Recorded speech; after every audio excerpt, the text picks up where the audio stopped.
টলিউডে তিনি বস, কিন্তু এবার কি রাজনীতির ময়দানেও নতুন ইনিংস শুরু করতে চলেছেন জিৎ? পশ্চিমবঙ্গের প্রথম বিজেপি সরকারের শপথ গ্রহণ অনুষ্ঠানে অভিনেতার উপস্থিতি ঘিরে এখন তুমুল আলোচনা নেট পাড়ায়। রবীন্দ্রনাথ ঠাকুরের জন্মদিনে পশ্চিমবঙ্গের নতুন মুখ্যমন্ত্রীর শপথ গ্রহণ অনুষ্ঠান অনুষ্ঠিত হয়। সেই অনুষ্ঠানে উপস্থিত ছিলেন ভারতের প্রধানমন্ত্রী নরেন্দ্র মোদী সহ বিজেপির শীর্ষ নেতারা। শপথ নিয়ে পশ্চিমবঙ্গের নতুন মুখ্যমন্ত্রী হিসেবে দায়িত্ব নেন শুভেন্দু অধিকারী। এই আয়োজনে টলিউডের একাধিক জনপ্রিয় তারকার উপস্থিতি নজর কাড়ে। অনুষ্ঠানে দেখা যায় প্রসেনজিৎ চট্টোপাধ্যায়, জিৎ, যিশু সেনগুপ্ত, পায়েল সরকার সহ আরও অনেক তারকাকে।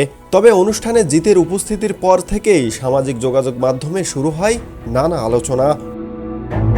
দেশের নাম্বার 1 ট্রেডিং অ্যাপ নিফটি ফার্স্টে পাচ্ছেন ট্রেডিং এর সব সুবিধা, dual exchange access, company analysis, portfolio তৈরি করা সহ আরও অনেক ইউনিক ফিচারের সাথে ট্রেড করতে ডাউনলোড করুন এক্ষুনি।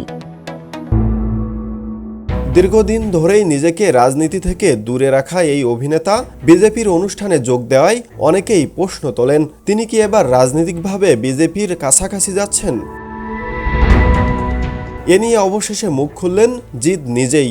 আনন্দবাজার.com-কে দেওয়া এক লিখিত বার্তায় অভিনেতা জানিয়েছেন, তিনি ব্যক্তিগতভাবে কোনো রাজনৈতিক দলের সঙ্গে যুক্ত নন। পাশাপাশি তিনি এটাও জানান, অতীতে মমতা বন্দ্যোপাধ্যায় মুখ্যমন্ত্রী হিসেবে শপথ নেওয়ার সময়ও তিনি অনুষ্ঠানে উপস্থিত ছিলেন।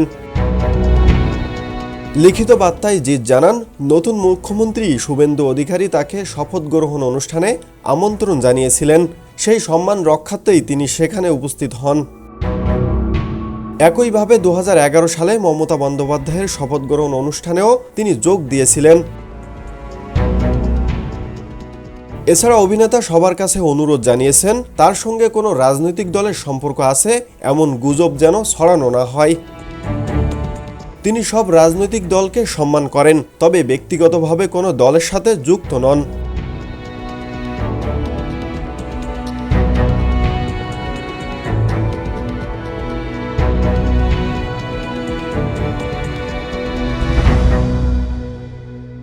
নিফটি ফার্স্টের সাথে ট্রেড করুন যে কোনো জায়গা থেকে, ক্যাম্পাসে ক্লাসের ফাঁকে, ঢাকার জ্যামে বসে কিংবা ঘরে বসে। ট্রেডিং এখন হাতের মুঠোয়, তাই ট্রেড করুন যখন খুশি, যেখানে খুশি।